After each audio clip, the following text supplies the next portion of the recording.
Well, the topic, innovation and entrepreneurship, the key to succeed in the financial sector. Even though we use the term financial sector, the points that I want to make today is really applicable to all sectors. And interestingly, the issue of Mr. Sinclair's previous presentation, I'm sure 20 years ago, Jamaica wouldn't have been so positive in terms of what can be achieved in that sector. And coincidentally, my first slide on this, and I'm not so sure if that fit into animation.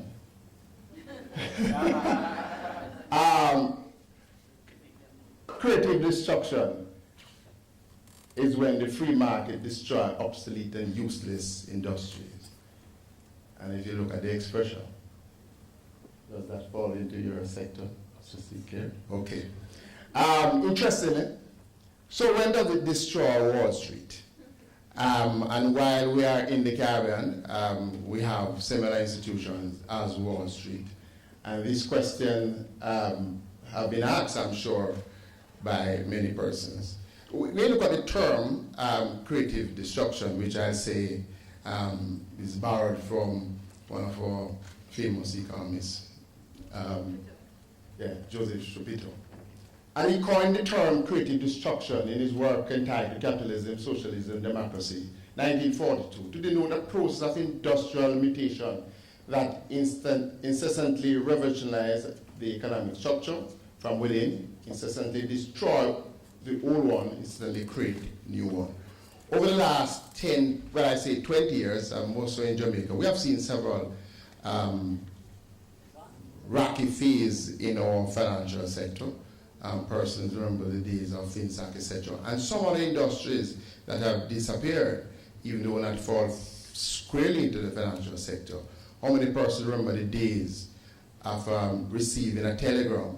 And what does a telegram mean? People send telegram again? No. How many persons remember the days of having the telephone call boxes on the roadside and lining up to make a few calls? If companies like Telecom did not, innovate and become to simple, phones. I remember the first time many years ago going on a bus. Actually, those days was called SR1, and there was a gentleman in it with a telephone, and he was. We were laughing at him. How could you have that big thing and take in a bus? Because anybody in those days that have that telephone would be driving. Yeah. And we know what happened now, with those fabulous thing. So when you hear the term creative destruction, if you just look on the face of it, you wonder what are they talking about and how is this applicable in the financial sector? It is very clear that if the financial sector don't innovate and create products that are relevant to modern industry, they will be replaced. We look at the broad definition, and in the interest of time, I just keep it simple. And to say that it is very clear that I could borrow that phrase, creative destruction, and say the financial institution have been going through that. What have we seen in recent years? Lost jobs, ruined companies, vanishing industry, aggressive takeover bids, and sometimes not aggressive, but actually takeover bid. We have a few in Jamaica. Fee resistant. Over the last couple months, Jamaica have been preoccupied with the amount of fees that the banks are charging. And the comparison is made that since 2007 with the recession, the banks have been constantly making profit. I will not get into my views on that, but what we'll say is if the banks, the financial institutions don't find a way to ensure that their products are relevant and people find value in it, then we're going to have more issue there.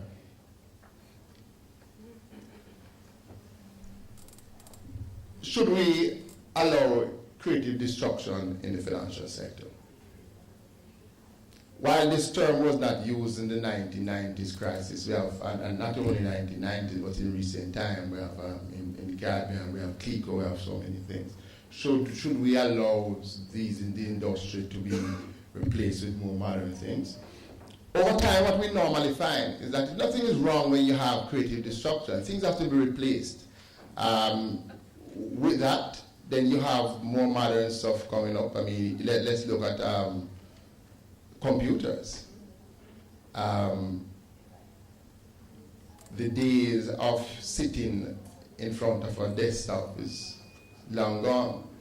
With innovation in the IT sector, we now realize that things like cloud computing, things like access, real time. I mean, we mentioned about the logistics about what is happening. Training is now available anywhere at reasonable cost compared to what used to happen before. It's very interesting that now we find in ancient time when people never used to use exercise book in my days, they used to use slate where they erase, but now it's tablet in the school, and that is a good narrow. But as we use the term financial sector, who are the real players in the financial sector? It's very important that we understand who they are in order to really see what's happening. We're talking about banks, mutual funds, insurance companies, financial markets, securities, foreign exchange, money markets. Yeah? These also include the payment system.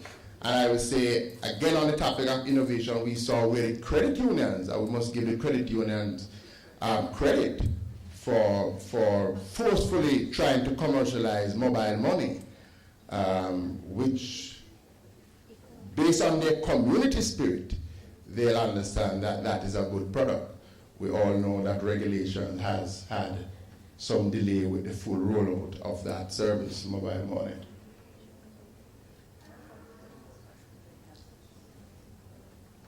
In terms of the whole innovation financial sector, the only way they can innovate, create products that is going to be relevant, there has to be what we now call financial inclusion. And what is financial inclusion? And the Center for Financial Inclusion envisions financial inclusion as a state in which all people who can use them have access to a suite of quality financial service provided at affordable prices, in a convenient manner, and with dignity for all clients.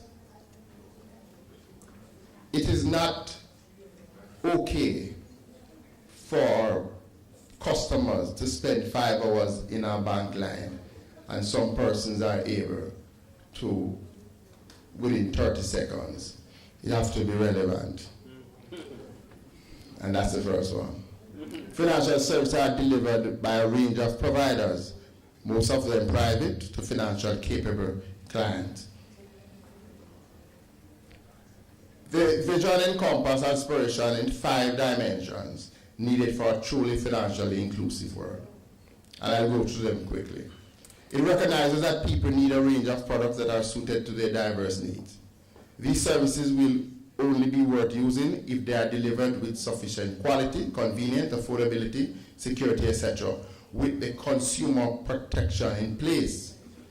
The vision includes everyone who can safely use the service, including groups with special challenges, such as poor, rural, women, migrants, or disabled.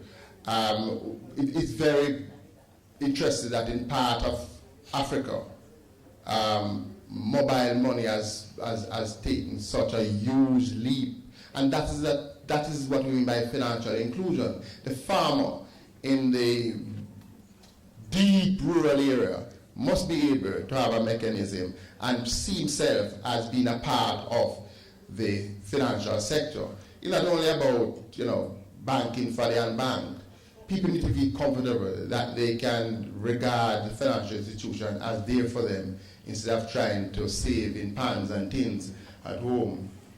It requires a diverse, well-functioning marketplace with multiple competing providers operating in a framework set through effective regulation. We have heard the comment that there are too many banks in Jamaica. I don't share that view. An increasing central aspect of the financial inclusion vision involves financial capability of the customer, who must have knowledge, skill, and behavior that enable them to make sound financial decisions. How can the financial sector innovate? Innovation in the financial sector is achieved by introducing new or improved goods or services, implement new or improved operational processes, implement new or improved organizational and managerial processes in order to improve market share, competitiveness, quality, while reducing costs. All of these innovations take place when there is some need. The old saying that necessity is the mother of all invention is clearly true. Why do we need innovation? We have seen that financial sector, banks, etc., find it more encouraging to support incumbent companies instead of new, because then there is risk, and with that risk, everybody trying to mitigate. For the sector to survive, they will have to deal with that risk-based approach, put in proper risk assessment. We know of things like Credit Bureau in Jamaica, which will help, I think, in providing that safeguard, but encourage everybody to participate in the financial sector. The role of financial sector reform, as you can see over the years, we have moved from what I regard as industrial revolution to information evolution. And I mean, we talk about fashion, and from 1771, textile was there, and it come right up, railway. Now we are in an era where it's really about data mining, it's about that intellectual property. And so banks and financial institutions will have to find some way of providing service, taking into account what we call this systematic wave that is now relevant in this generation. I mentioned about the risks, and in the interest of time, I wanted to thank you for your attention.